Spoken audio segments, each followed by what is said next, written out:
এখন আলোচনায় অংশগ্রহণ করবেন মাননীয় সদস্য জনাব আব্দুল্লাহ আল ইসলাম জ্যাকব, 118 ভোলা 4। ধন্যবাদ মাননীয় স্পিকার। আমি শুরুতেই ধন্যবাদ জ্ঞাপন করছি মাননীয় প্রধানমন্ত্রী দেশরত্ন শেখ হাসিনা এবং আমাদের মাননীয় অর্থমন্ত্রীর প্রতি যে একটি সমকালীন সময়ের একটি চমৎকার বাজেট এই পার্লামেন্ট উপস্থাপনের জন্য আমি আমার বক্তব্যের শুরুতেই গভীর শ্রদ্ধার সঙ্গে স্মরণ করছি সর্বকালের সর্বশ্রেষ্ঠ বাঙালি স্বাধীন বাংলার স্থপতি জাতির পিতা বঙ্গবন্ধু শেখ মুজিবুর রহমানের প্রতি আমি গভীর শ্রদ্ধার সঙ্গে স্মরণ করছি জাতীয় চার নেতার প্রতি আমি গভীর শ্রদ্ধা জ্ঞাপন করছি ৩০ লক্ষ শহীদের প্রতি এবং ৭৫-এর ১৫ই আগস্ট ঘাতকদের হাতে নিহত জাতির পিতার পরিবার প্রতি আমি গভীর কৃতজ্ঞতা প্রকাশ করছি আমার প্রাণপ্রিয় নেত্রী জাতির পিতার কন্যা জননেত্রী শেখ হাসিনার প্রতি, যিনি আমাকে মাত্র 29 বছর বয়স থেকে 2001 থেকে পরপর 5 বার আমাকে নমিনেশন দিয়েছেন এবং পরপর 2008 থেকে 4 বার আমি আমার নির্বাচনী এলাকার চরপেশন মনপুরা 7 লক্ষ মানুষের সেবা করার সুযোগ আমি পেয়েছি।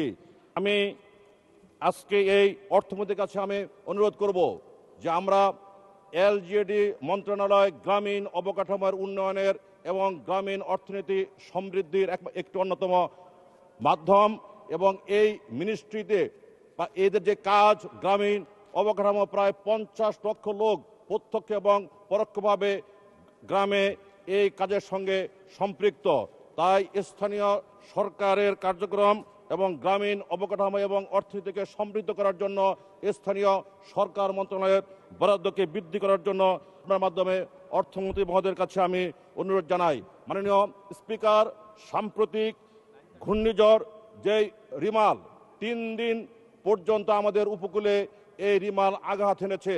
আমার চরপেশন মনপুরার হাজার হাজার মানুষের বাড়িঘর, ফসল, মাছ, গাছ, পশু ধ্বংস হয়েছে। বেড়িবাঁধ ভেঙে পানি ঢুকে লক্ষ লক্ষ মানুষের বাড়িঘর, ফসল, সম্পদ, মাছ নষ্ট হয়েছে। আমি এই সমস্ত বেড়িবাঁধ পুনর্নির্মাণ করার জন্য আমি দাবি জানাচ্ছি এবং ক্ষতিগ্রস্ত মানুষকে অর্থ, টিন, বিভিন্ন সাহায্য দিয়ে এদেরকে পুনর্বাসন করার জন্য আমি আপনার মাধ্যমে আমি অনুরোধ জানাচ্ছি। মাননীয় স্পিকার, আমার নির্বাচনী এলাকা বাংলাদেশের 18টি জেলার থেকেও আয়তনে বড়। 4টি থানা নিয়ে আমার চরপেশন উপজেলা বাংলাদেশের একমাত্র উপজেলা যেই উপজেলায় 4টি থানা, এর 3টি থানায় আমার কোনো ফায়ার ব্রিগেড স্টেশন নেই।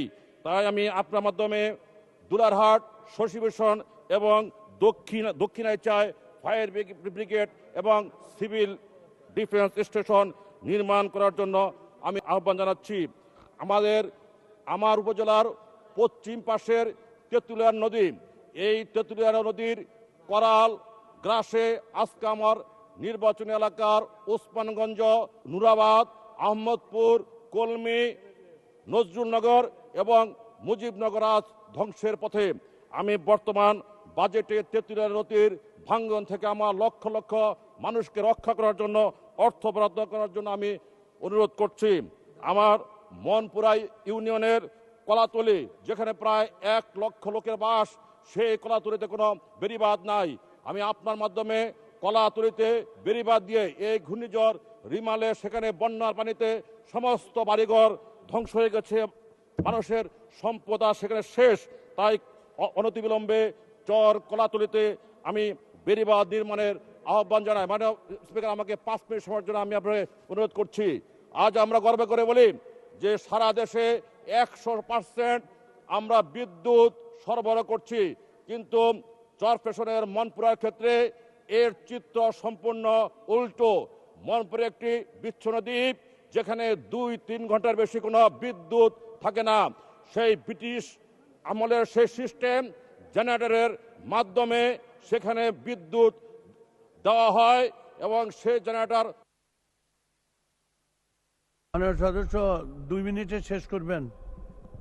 মাননীয় স্পিকার, অনুগ্রহ 2 মিনিটের মধ্যে শেষ করবেন, অনুগ্রহ করে। মাননীয় স্পিকার, আজকে সেখানে পল্লী বিদ্যুৎ নেই, পিডিবি নেই, ওজি পাডিকর মতো একটি কোম্পানির কাছে সেই মনপুরা উপজেলার পল্লী বিদ্যুৎকে ছেড়ে দিয়ে আজকে সেখানের মানুষ বিদ্যুতের সুবিধা থেকে বঞ্চিত হচ্ছে। আপনি তদন্ত করে দেখেন। বিদ্যুৎ মন্ত্রী মহোদয়ের কাছে আমি অনেকবার গিয়েছি। এখানে সন্দ্বীপের মতো সাবমেরিন কেবল লাইনের বিদ্যুৎ ছাড়া সেখানে কোনো সমস্যার সমাধান হবে না। তাই দেশের অন্যান্য মানুষের সাথে আমার এই বিচ্ছিন্ন উপকূলীয় অবহেলিত অঞ্চলের মানুষকে 24 ঘন্টা বিদ্যুতায়নের আওতায় আনার জন্য সেখানে এই ওজিপায়টিকের পরিবর্তে পল্লী বিদ্যুৎ অথবা পিডিবির মাধ্যমে ক্যাবেল লাইনের সাবমেরিন কেবল লাইনের মাধ্যমে সেখানে বিদ্যুৎ দেওয়ার ব্যবস্থা করার জন্য আমি আপনার কাছে আহ্বান জানাই। আজকে মাননীয় স্পিকার, একমাত্র জেলা বাংলাদেশের 64 জেলার মধ্যে ভোলা একটি বিচ্ছিন্ন দ্বীপ, বিচ্ছিন্ন জেলা, যেখানে আমরা ফেরি দিয়ে এখনো চলাচল করতে হয়। আমি বিশ্বাস করি জাতির পিতার কন্যা মুখে একবার যা বলেন তিনি তা বাস্তবায়ন করেন। বরিশালের সেই লাখো মিটিং এর সমাবেশে মাননীয় নেত্রী বলেছিলেন ভোলা বরিশাল ব্রিজ হবে। আজকে সেই ব্রিজের ফিজিবিলিটি স্টাডি শেষ। আমি চলতি বাজেটে ভোলা বরিশাল ব্রিজের সেই কাজ শুরু করার জন্য আমি আপনার কাছে অর্থ বরাদ্দ করার জন্য মাননীয় অর্থমন্ত্রীর কাছে আমি আহ্বান জানাই।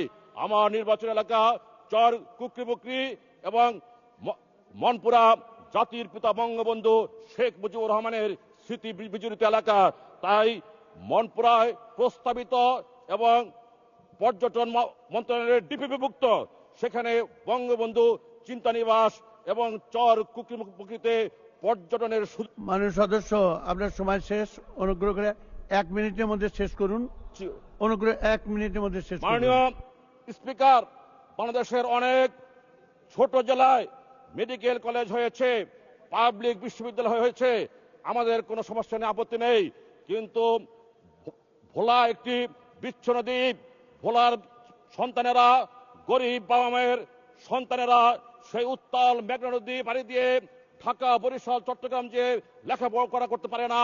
তাই আমি মনে করি যে কোনো বিবেচনায় এরকম একটি অবহেলিত বিচ্ছিন্ন দ্বীপ জেলায় সবার আগে মেডিকেল কলেজ এবং পাবলিক বিশ্ববিদ্যালয় স্থাপন করা উচিত। তাই আমি দাবি করছি যে আমার ওই বিচ্ছিন্ন দ্বীপ জেলা ভোলায় অনতিবিলম্বে পাবলিক বিশ্ববিদ্যালয় এবং মেডিকেল কলেজ স্থাপন করার জন্য এই বাজেটে অর্থ বরাদ্দ হোক। এমনকি আজকে ভোলায় 20টি লঞ্চ, প্রায় 500 লোক সেখানে আজকে ঢাকায় আসে 5-6 হাজার টাকা কেবিন দিয়ে।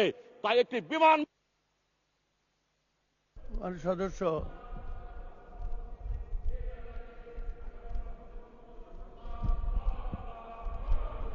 ধন্যবাদ। আপনাকে অসংখ্য ধন্যবাদ।